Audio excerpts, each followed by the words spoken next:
paz de Jesus possa desenvolver a todos. E é uma alegria imensa a gente estar aqui de volta, né?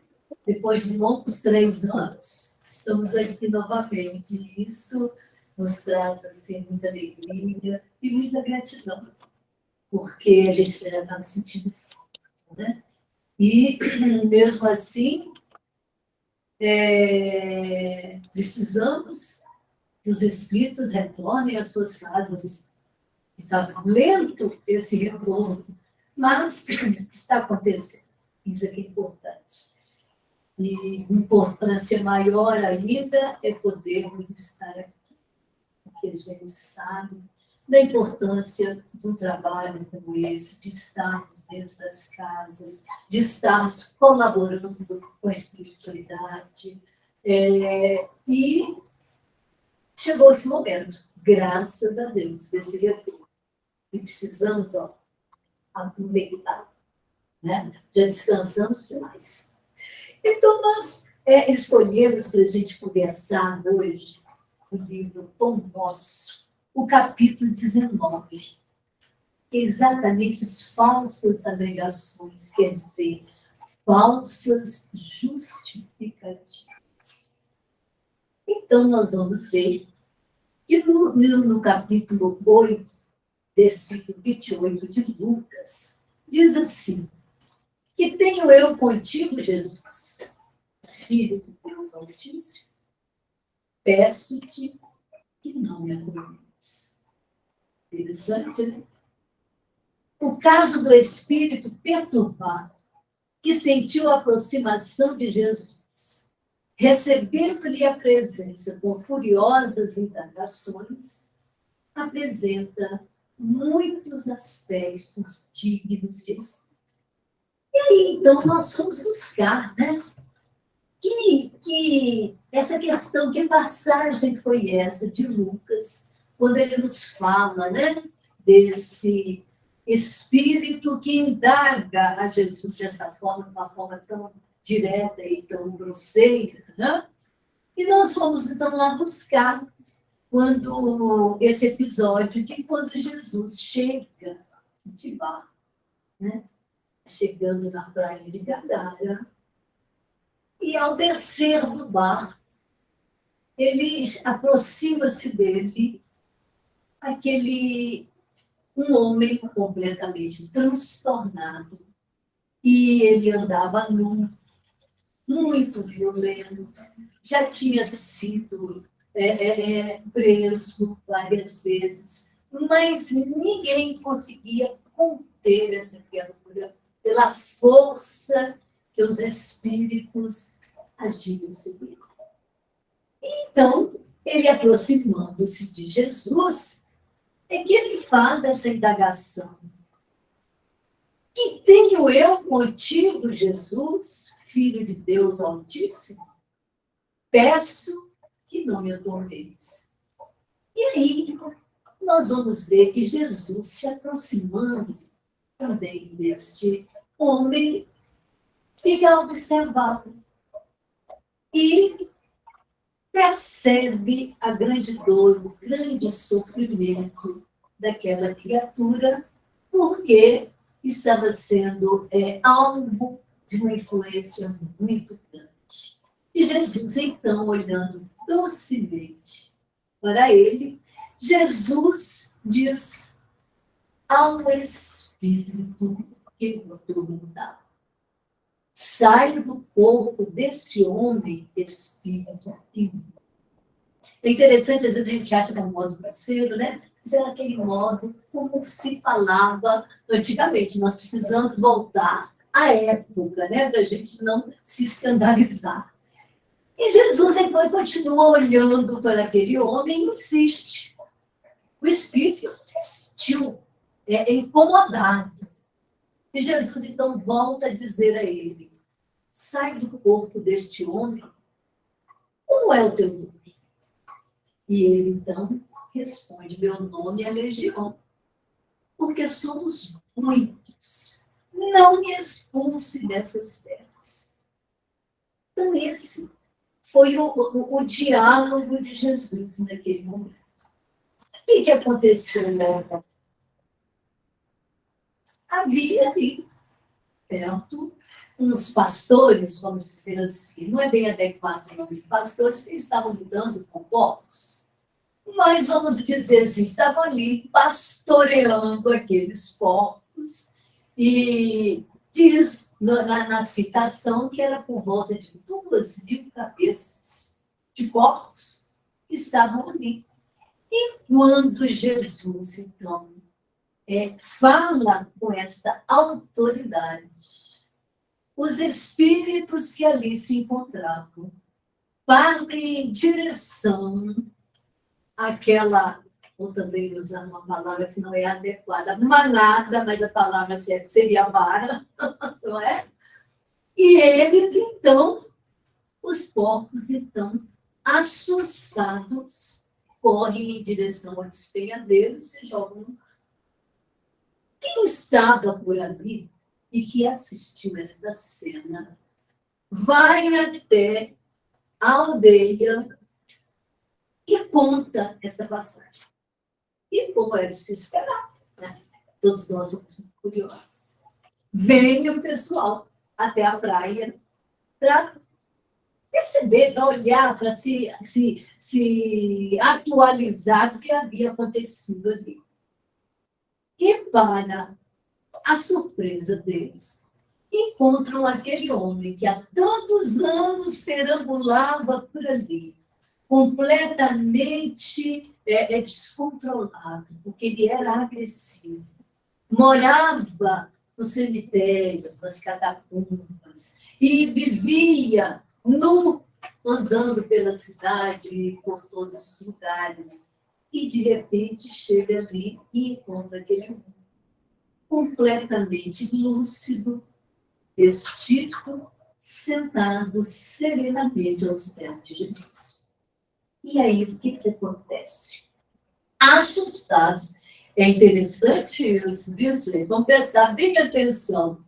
Assustados, aquelas pessoas do lugar pedem a Jesus que se vá, porque ficaram com medo de Jesus, do que ele havia feito, de ver agora aquele homem perfeitamente, e pedem então que Jesus se vá dali.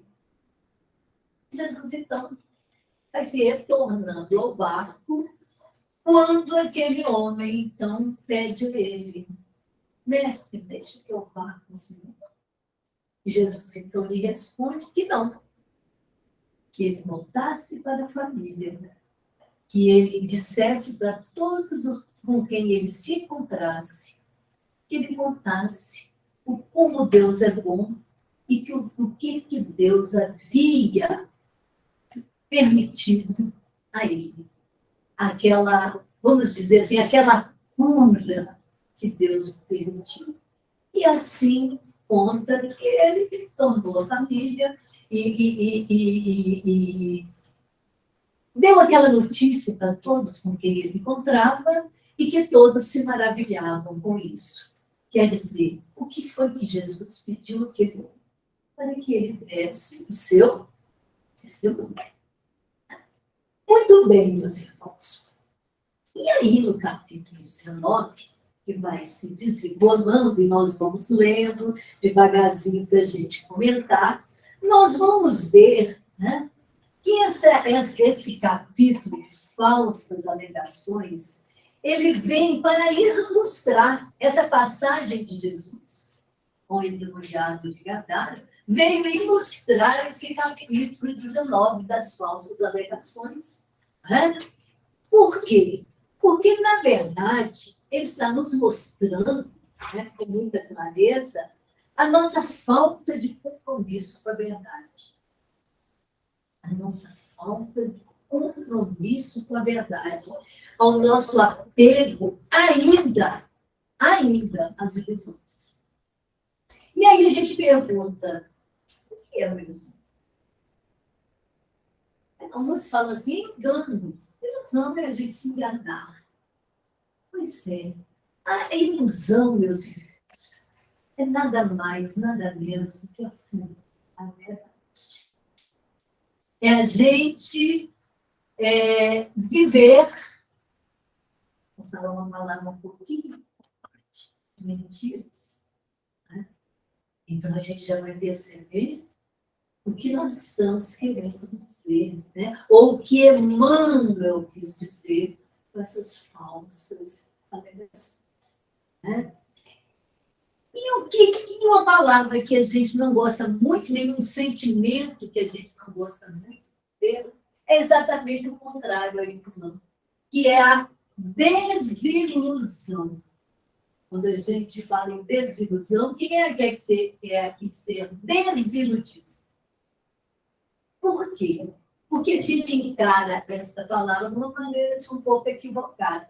Se a ilusão é a fuga à verdade, a desilusão é exatamente o contrário. É a visita da verdade. É a luz acontecendo. Então, por que a gente fica desiludido com alguma coisa, com alguém? É porque é o momento em que chegou a verdade sobre aquele acontecimento, ou sobre aquela pessoa, ou sobre nós mesmos. Porque muitas vezes nós nos desiludimos conosco mesmo. Quando a gente percebe, né, que nós estamos cometendo determinados equívocos, e a gente se iludia como se aquilo fosse uma coisa muito boa. De repente, a gente percebe que aquilo não é tão bom. Não é por ali. Então, a gente fica desiludido. Não. Que bom que eu me desiludi, porque eu encontrei o quê? A verdade. A verdade chegou naquele momento. E aí nós vamos vendo, né, que Jesus representa exatamente isso. Jesus representa a verdade. É por isso que muitas vezes ele ainda não é muito aceito. Porque nós temos essa resistência à verdade. Ele veio nos trazer a boa nova. Boa nova quer dizer boa notícia. Ele veio nos trazer a boa nova. Ele veio nos mostrar as verdades do mundo espiritual. Ele veio trazer para nós a libertação, nos libertar da ignorância em que vivíamos. Mas muitos de nós ainda fogem à convivência com Jesus. Porque ainda temos medo da verdade. Por quê? Porque a verdade, meus irmãos, ela nos desnuda. Ela nos mostra quem realmente somos. E isso traz para nós um certo temor. Porque quando nós descobrimos quem realmente somos, quando nós damos de cara com a nossa realidade, a gente muitas vezes foge. E aí quer retornar o quê? Aquele mundo de ilusão em que vivemos. E olha, meus irmãos, a gente, quando acontece isso, mostra o nosso descompromisso com a vida. Mostra como ainda estamos ligados às ilusões, às mentiras. Porque ilusão nada mais, nada é do que uma mentira. Né? E aí, então, o que acontece? É muito difícil viver de ilusão. Por quê? Porque viver de ilusão é viver de mentiras. E olha, alimentar mentiras é muito difícil. Porque uma vai o quê? Tendo que alimentar a outra. E isso vai crescendo. E isso vai crescendo e chega um momento que as coisas vão ficando cada vez mais difíceis.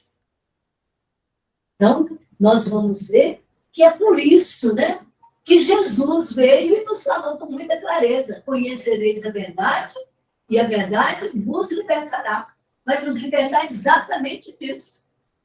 Dessa condição de vivermos de aparências. A verdade vai mostrar quem realmente somos. Vai nos mostrar a necessidade das mudanças. E é por isso mesmo que a gente quer viver iludido, não quer encarar a verdade, porque ela nos desnuda, nos mostra nossas imperfeições e, principalmente, a necessidade de mudança. De fazermos a nossa transformação E aí nós vamos vendo, né, meus irmãos, que o contato, né, com a verdade, ele é desafiador e é doloroso. Conhecer a verdade dói. Dói por quê? Porque em dado momento nós vamos ver que ela está nos mostrando as nossas imperfeições, as nossas dificuldades. E isso dói. Mas, ao mesmo tempo, conhecer as nossas imperfeições é imensamente o quê? Libertador.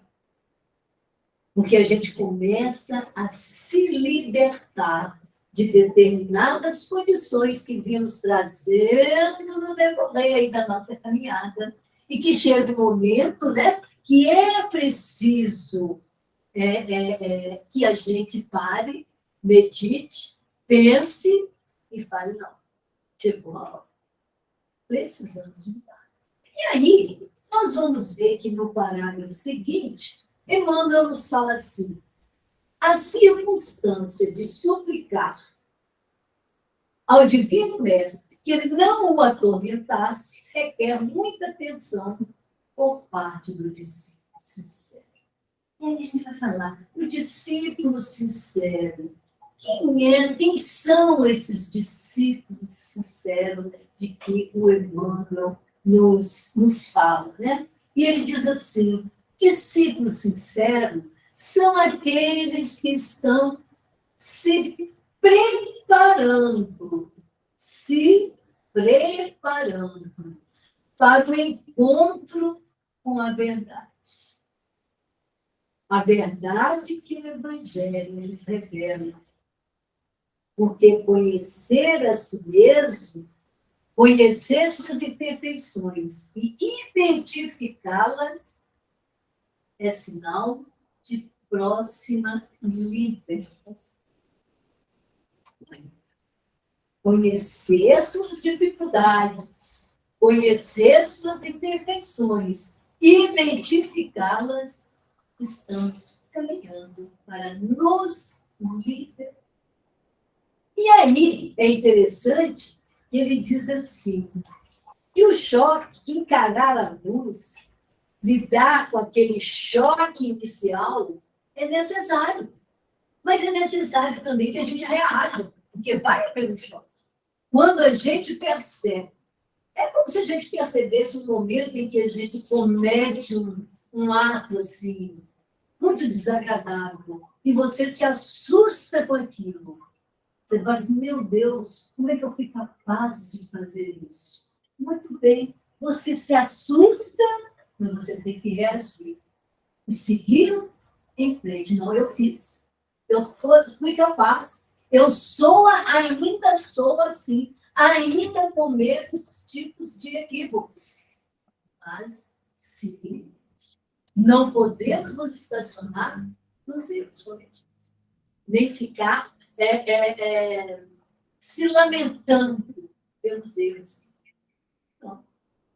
Todos nós ainda cometemos erros e ainda vamos cometê-los. Mas não podemos estacionar nisso. Não podemos nos paralisar nos erros cometidos.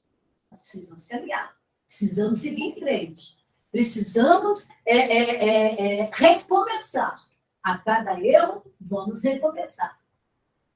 Passado. Cometi, está lá no passado. Ontem, foi ontem, mas já é passado. Hoje, nós vamos seguir, deixa aquilo lá. Posso corrigir? Posso fazer alguma coisa que corrija aquilo? Posso? Vou fazer. Não posso? Fica lá e sigamos em frente. Em vez de ficar paralisado na verdade. Mas aí, nós vamos ver também que no terceiro parágrafo continua dizendo assim: quem poderá supor o Cristo capaz de infligir tormentos a quem quer que seja? É interessante ele falar, né? Não me atormentes. Será que Jesus atormenta o Filho de Deus, né? E, no caso, trata-se de uma entidade ignorante e perversa que, nos íntimos desvarios, muito já padecia por si mesmo. A vizinhança do mestre, contudo, trazia-lhe claridade suficiente para contemplar o martírio da própria consciência, atolada num pântano de crimes e defecções tenebrosas. A luz castigava-lhe as trevas interiores e revelava-lhe a nudez dolorosa e digna de consolação. Gente, eu acho isso aí tão, tão bonito para a gente entender como que a gente precisa realmente, né, do que se passa. Então, qual de nós aqui poderíamos imaginar Jesus infligindo tormentos a alguém? Né? Jesus não teria nenhum. Jesus simplesmente amava, ajudava, socorria, abençoava. Né? Então, quando esse Espírito diz isso para Jesus, o que é que realmente está? É que ele sofria por seus próprios erros. Mas eles não percebiam isso, nem o encarnado, nem o obsidiado, nem o obsessor. Porque eles viviam numa simbiose. Eles não percebiam, não tinham dor, não tinham sofrimento. Um alimentava o outro. E o que aconteceu no momento que eles tiveram Jesus ali próximo deles? A condição moral de Jesus despertou neles essa dor. Não foi Jesus que fingiu, muito pelo contrário. Jesus só acionou o processo com a sua superioridade moral, a sua aproximação com aquelas criaturas do plano encarnado, como os desencarnados, despertaram neles a sua indigência espiritual. E então, o que é a verdade que eles não queriam assumir, eles puderam perceber naquele momento. É como se eles tivessem despertado. Olha a minha condição. Olha a minha condição. E então, o que eles fizeram? Projetaram em Jesus a culpa de todo o sofrimento que eles estavam, né, pelo qual eles estavam passando. Então, é justamente isso que acontece com a gente também. Não precisa ser Jesus, não, mas eles, a própria pessoa, uma pessoa com quem a gente lida, que a gente às vezes se aproxima, e vê a superioridade moral dela diante de nós, a gente fica, a gente se sente assim um pouco, estou precisando melhorar. O mundo já faz assim, já está precisando de grandes, lá entre nós, aqui nas nossas casas, a gente pode se espelhando nos outros, né? Fulano já não faz determinadas coisas, já o ciclano também já nesse ponto aqui, o ciclano já virou um exemplo para mim. E é isso que nós temos que começar. Vamos começar aqui de baixo, com a gente, um ajudando o outro, um dando uma força para o outro, e vamos ter também Jesus, o nosso exemplo. Não é? E aí, meus irmãos, o que acontece? Até então, eles não haviam percebido o sofrimento deles, né? E como eu disse, ao contato com Jesus, aquilo veio à tona.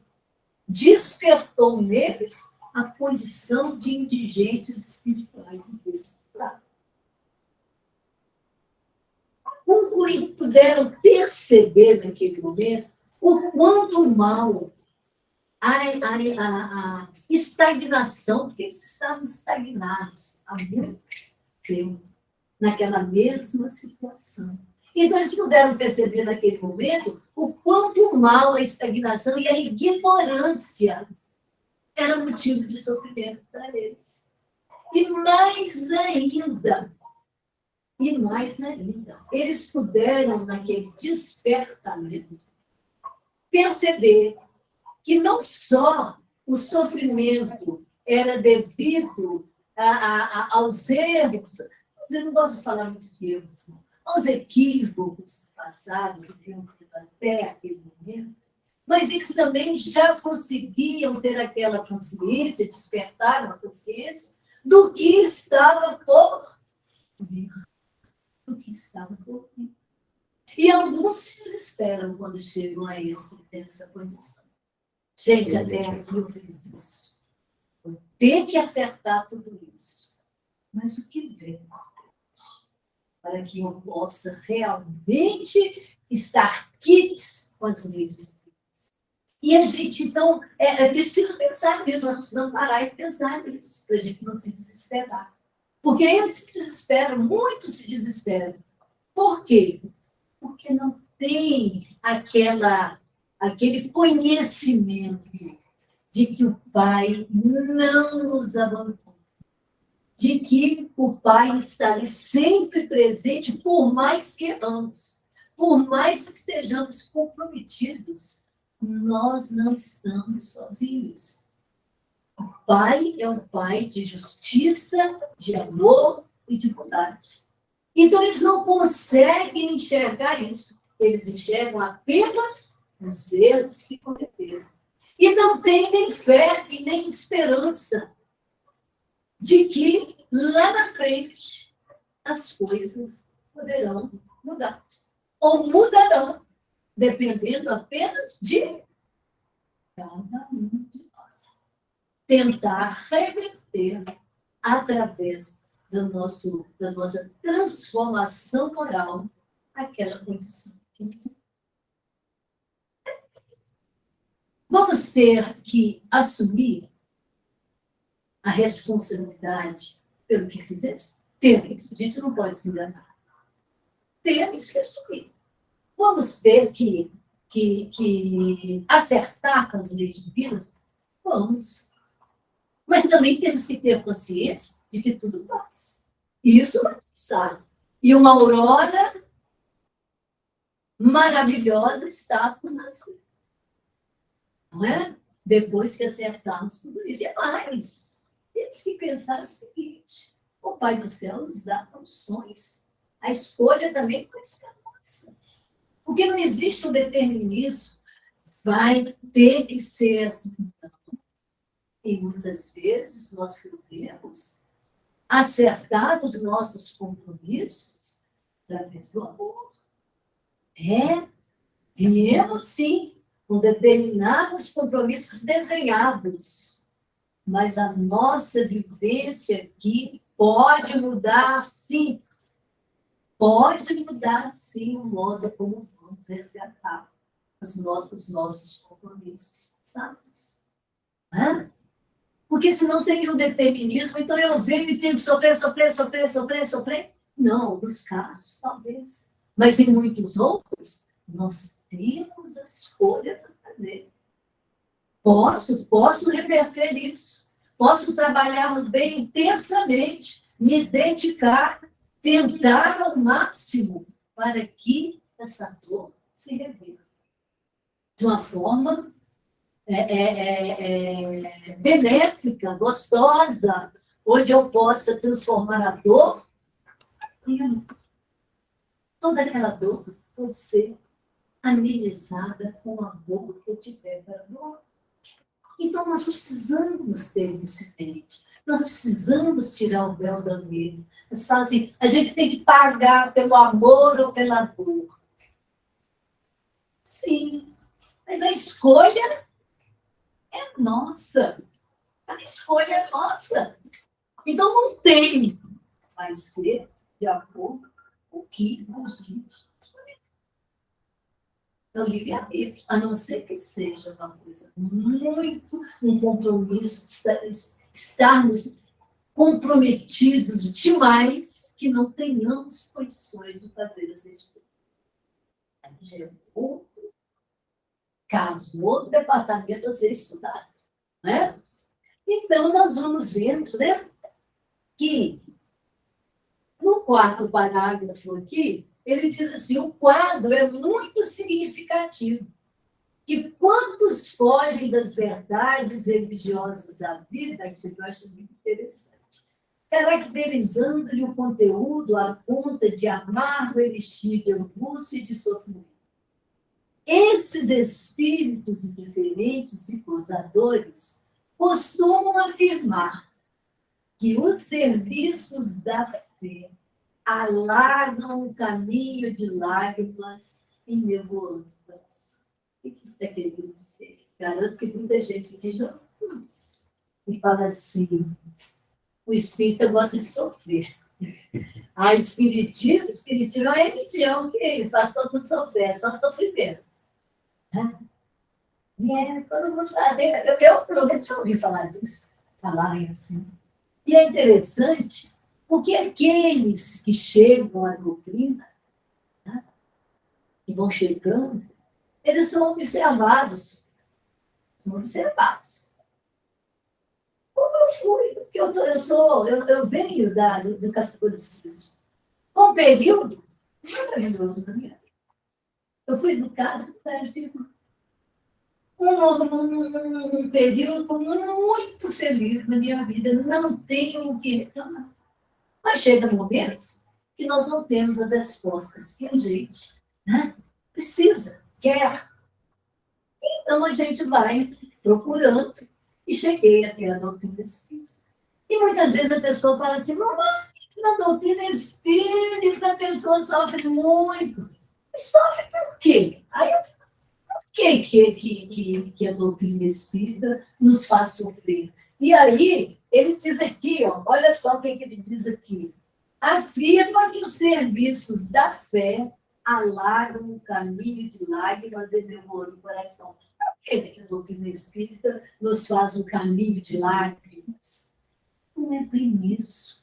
É preciso que a gente entenda. A doutrina espírita, inicialmente chegando à doutrina espírita, a gente leva um susto. Por quê? Por que a gente se assusta? Por quê, gente? É bom. Não é porque é bom, porque é verdade, que nós sabemos. Começam a chegar. Você começa a entender uma série de coisas. Aí as pessoas falam assim, sua vida não mudou nada, continuou mesmo. Não, e não vai mudar também assim, não. A primeira medicação que o Evangelho nos dá, ela é amarga. Por que a primeira medicação, as lições do Evangelho são amargas para nós? Exatamente porque nos mostram a verdade. E a gente começa a descobrir as verdades. A gente começa a se descobrir. A gente começa a se desnudar. A gente começa a se conhecer. A gente começa a realmente encarar as nossas vidas. É isso. É isso. O primeiro remédio, ele é amargo, sim, porque nos tira da ignorância espiritual em que a vida nos encontrávamos. E a gente, sim, leva um susto. Ele tira um susto. Não é que nos traga lágrimas, nos faça um caminho de lágrimas, mas nos desperta. E aquele início, realmente, ele nos assusta. Para depois abrir para nós, né? Abrir para nós um sol esplendente de conhecimento e de um caminho novo que nós podemos trilhar, como Jesus nos falou, que eu sou o caminho, a verdade e a vida. E é esse caminho que a doutrina nos mostra. E a doutrina é o cristianismo redimido. E veio agora para nos explicar, para facilitar ainda mais a nossa vida. Então, meus irmãos, aí, continuando aqui, o nosso querido Emmanuel diz assim, tais afirmativos, no entanto, denunciam-nos em maior ou menor escala. São companheiros do irmão infeliz que acusava Jesus por ministros de tormentos. Então, aqueles que ainda acham que a verdade, ela nos torna infelizes, é porque ainda estão naquela fase das falsas adorações. E muitos de nós ainda continuamos. nesta fase das falsas alegações. Quantas vezes a gente se justifica para não comparecer a um trabalho? Quantas vezes a gente justifica um ato que a gente cometeu, assim, um equívocozinho, e a gente acha uma justificativa para aquilo? Ainda, continuamos com as nossas, né, justificativas, com as nossas falsas alegações. Porque no íntimo, a gente sabe a verdade. Nós sabemos que aquilo é uma falsa justificativa. Isso é que a gente precisa prestar muita atenção para que a gente não cometa os mesmos erros. Não continue fazendo as mesmas falsas alegações. Isso foi há 2000 anos atrás. A doutrina já veio nos mostrar a verdade. A doutrina veio nos tirar daquela ignorância, que nós não somos mais aqueles ignorantes de 2000 anos. Nós agora temos a nossa doutrina, que nos traz o conhecimento fora de série. Então, nós não podemos mais nos ater a falsas alegações.